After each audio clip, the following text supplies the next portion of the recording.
ასობით მოწამლული და დაშავებული ადამიანის საავადმყოფოებში გადაიყვანეს, მხოლოდ მიხეილის საავადმყოფოში 70-მდე დარბეული მიიყვანეს.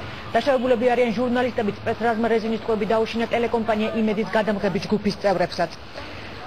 სასწრაფო დახმარება 0-33-მა უამრავი გამოძახება მიიღო, საექიმო ბრიგადების სრულ მობილიზაციაზე და მუშაობის საგანგებო რეჟიმზე გადავიდნენ. ამ დროის მონაცემებით 400-მდე ადამიანია დაშავებული. ექიმების თქმით, საავადმყოფოებში მოთავსებულები არიან ცრემლსადენი გაზით მოწამლულები და ხელკეტებით ნაცემი ხალხი. საავადმყოფობის მიმღებებში ექიმები დაშავებულთა სციებს აკრავენ.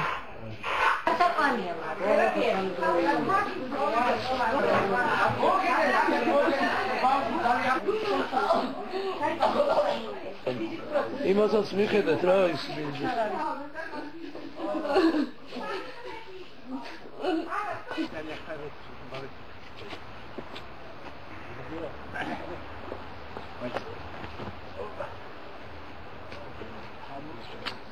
თქვენ ახლა პირდაპირ ეთერში თვალყურს ადევნებთ ქრონიკის გადამღების ჯგუფების მიერ გადაღებულ კადრებს სხვადასხვა საავადმყოფოებში.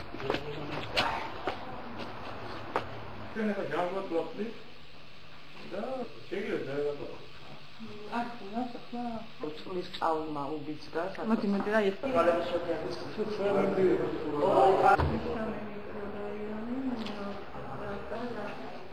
ერთი თუთი თეფა.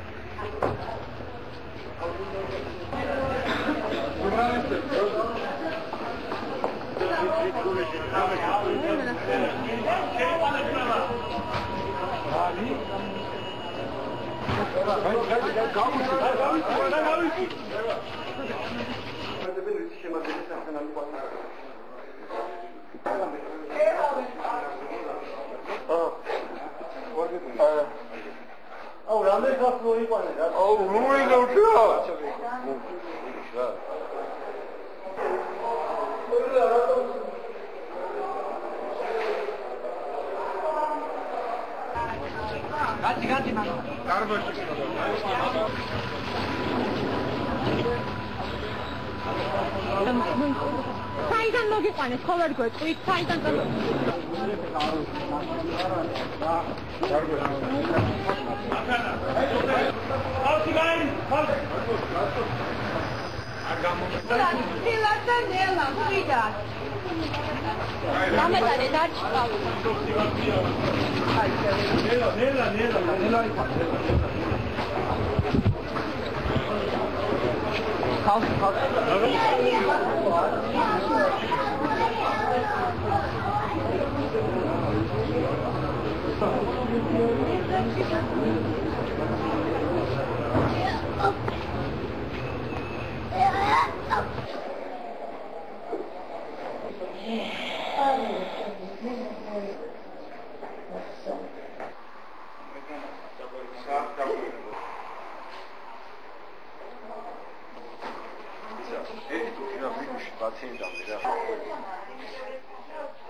უნდა რა და პრობლემა